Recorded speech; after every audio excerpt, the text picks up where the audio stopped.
So we have 25-year-old female. She's on preoperative evaluation. She have normal platelet counts and APTT. Her PT is elevated up to 18 seconds. She has no history of bleeding. Mixing test was performed afterward. Her PT was normalized down to 11 seconds. Remember, normal values are 9.5 to 12.5. Question asks, what's the next step in management of this patient?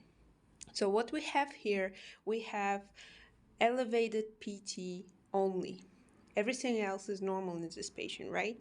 So if we have elevated PT, that means we have extrinsic pathway affected, right? How I remember extrinsic and intrinsic, by mnemonic, PT is play tennis in the outside, which is big tennis, right? And play table tennis inside the building, right? For APTT. And that's how you remember intrinsic and extrinsic pathway. So if you have extrinsic pathway affected, you have to deal with two factors. You have to remember that it's 7 and 3 only, right? Easy. So if we're talking about 7 on or 3, we look for 7 or 3 in the answer choices, and it's answer A, right? Mixing test is when you mix your patient plasma with normal patient plasma. So if you have uh, any factor deficiency, it will normalize your lab values, right? Here we have factor 7 deficiency. After mixing test, we have normalization of PT, which confirms that we have factor deficiency, not any inhibition of factor, any destruction of factor, right? For example, if you have lupus anticoagulants, you will develop antibodies for factors, right, which will prevent from clot formation.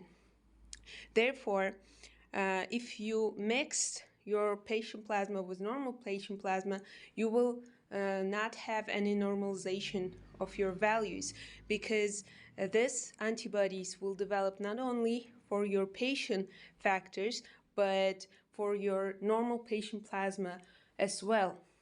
And therefore you will have some decrease of PT or APTT, doesn't matter, but it will never go down to the normal level, right? And let's look to the procoagulants and anticoagulants balance here. Normally we have always active coagulation pathways, which is balanced by anticoagulants. What anticoagulants we have to remember? It's protein C, protein S, and antithrombin 3, right? And protein C and S is actually vitamin K dependent factors. And if you have any deficiency of vitamin K, for example, it will affect anticoagulants, protein C and S as well. So, if you give warfarin, what warfarin does? Warfarin inhibits epoxide reductase.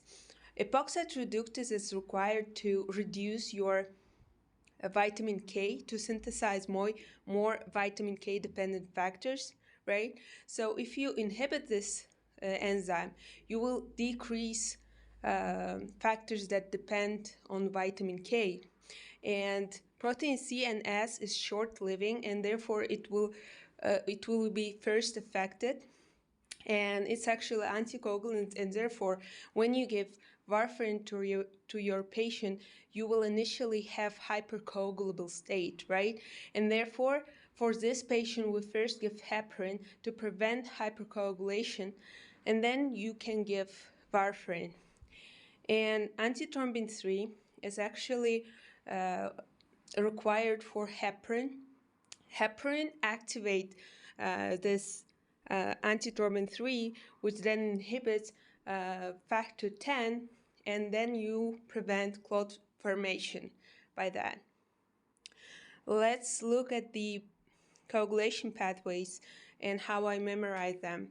So for extrinsic pathway, as I said, we have only two factors. It's factor 7 and factor 3, which is tissue factor here. Tissue factor activates, factor 3 activates 7 to 7A, right? So what about common pathway? You have to remember common pathway first to remember more easily intrinsic pathway. So common pathway is 10 divided by 2, 5 divided 2 divided by 2, 1, right? It's 10, 5, 2, 1, if you get what I'm talking about. Then you look to the intrinsic pathway.